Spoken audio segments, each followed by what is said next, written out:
Hey guys, I want to show you something neat that you can do with sine waves. What I've got here is just right now it's just sine x being graphed on Desmos. If I graph sine 2x, it's going to have half the wavelength or double the frequency. Now, if I add those together, I get this.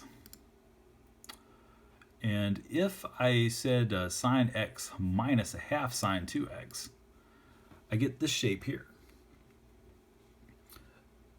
So what I'm going to do, I'm going to keep adding on. To this, I'm going to add on sine 3x, but I'm going to divide it by 3, and we get this shape. And this next one, I'm going to subtract off 1 over 4, sine 4x. So notice every time I'm adding another term here, it's giving me something that's more like a ramp function. So let's look at this. Down here, this is using sigma notation. So what this means is we're summing up a lot of sine waves. And on each one, we're multiplying x by n. This 1 over n is so that we'll divide by the correct coefficient. And negative 1 to the n plus 1, that makes sure that we add the odd ones and subtract the negative ones. So notice if a is 1, we just get a sine wave. If a is 2, we get the exact same thing we got here. If a is 3, it'll give us that same as the orange function.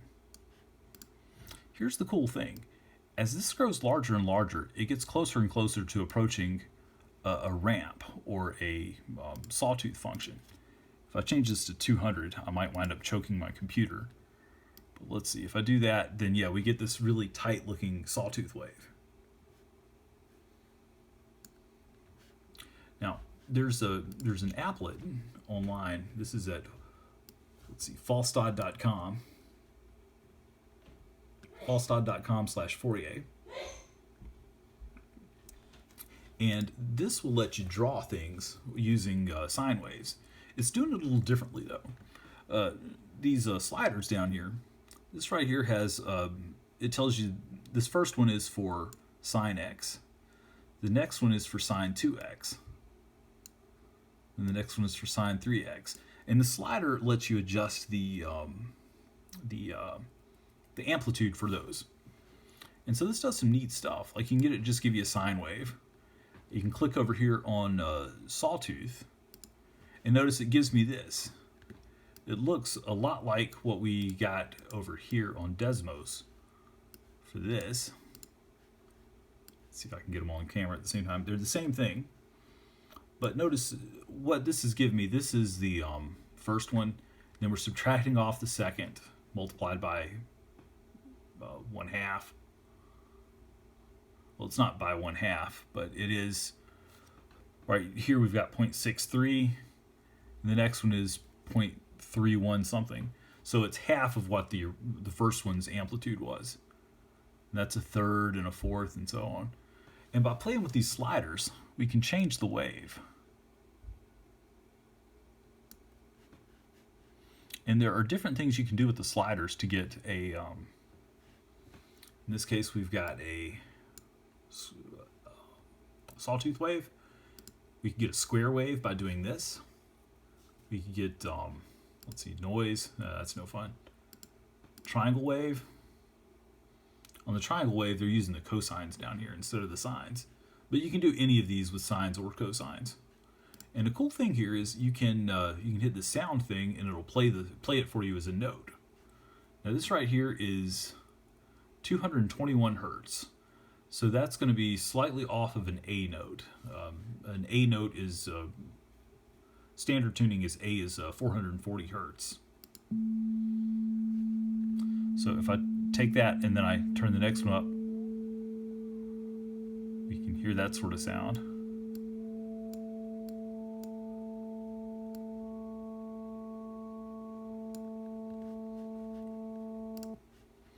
And it's interesting, a sawtooth note, a square note, a triangle note, and a sine, they sound different. Now, let's look at the square for a second. Let me turn that down a little. The square note, it has all these different, these are called harmonics. This is called the fundamental note, the lowest frequency in it. Notice a square wave has a bunch of different frequencies added together. Same thing for sawtooth and triangle. But a sine is called a pure note because it's only a single frequency. So adding things together like this is what's called additive synthesis. And you can use this to you can use this to build really any sort of periodic function you want. And you can do it completely out of sine waves. Over here, I did this to build the sawtooth wave, but you can also build a square wave. Let's see. Notice this is called Fourier series. Let's see. Let me find my square wave. Some square. Here we are. Notice square waves only use the odd harmonics. So you've got x, 3x, 5x, and so on. So if I take this and move it up, we get a square wave. Now, this has applications to music. I want to come over here and look at I've got my synthesizer here, and I've got an oscilloscope so we can see what the waveforms are that it makes. Let's see. I'm trying not to show you too much of my living room because it's kind of a mess. But let's look at this. All right, if I play a note, let's see, right now I've got my synthesizer set to square wave. If I change it, let's see. I'm going to change it to sine waves. So that's a C. This is another C played on top of it. And then another C. If I change this to, let's change it to a sawtooth wave.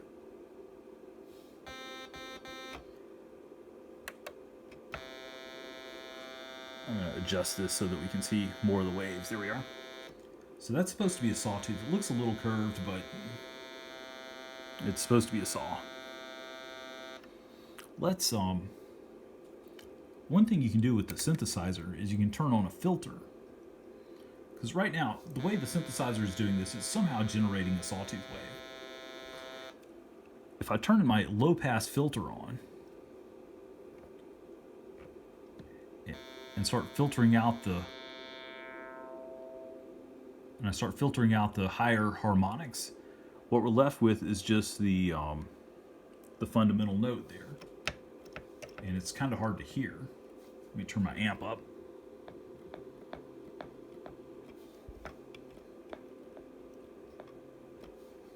Let me turn that down before I change it to something else, or it'll blow us away. Another thing that an oscilloscope can do is it can do what's called a fast Fourier transform. And that will show us the different harmonics. So I'm going to turn my filter back up. So with this square wave, or no, this is a sawtooth wave. If I turn on the fast Fourier transform,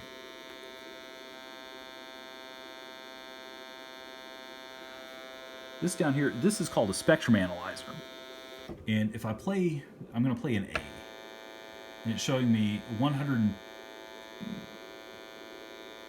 Let's see, let me play the next A. It's showing 220 hertz. It's jumping around to different things. But if I change this over to a sine, it's just going to play a single sine. And we only get one spike here on the spectrum analyzer. If I'm about to press the next A, and that gives me another spike. If I play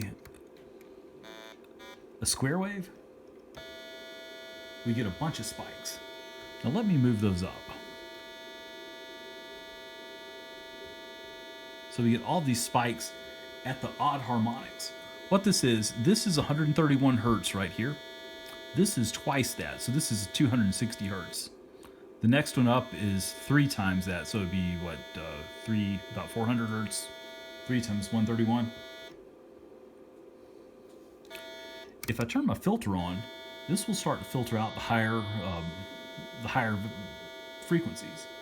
So as I turn this filter down, we're going to see the wave become less square, and we're going to see the harmonics that are higher disappear first.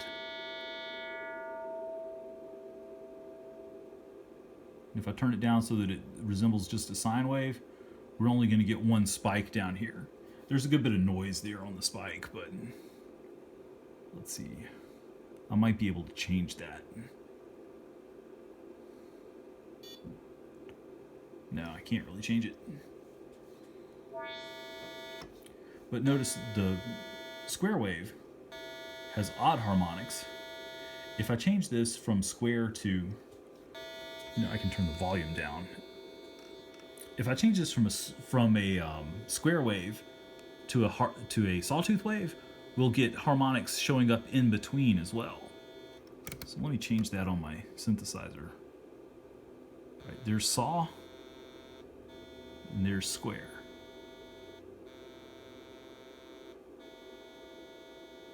All right. So anyway, this is I don't know. To me, this is a really interesting application of sine waves. One thing that's different with my synthesizer, it's generating a square wave, and then I'm filtering them out. That's called subtractive synthesis, where you start with one waveform and you subtract things out using filters. The stuff I was doing on Desmos is called additive synthesis, where you add a bunch of sine waves together to get something. So anyway, this is just sort of an extra thing, and I wanted to throw it in because to me it's really interesting. And if you find this interesting, you can Google Fourier series, or if you just look up waveforms. Actually, if you're interested in this, send me an email or send me a text on Hangouts or something, because I love this stuff and I'd be interested to talk to somebody about it if you're interested in it. So anyway, that's it.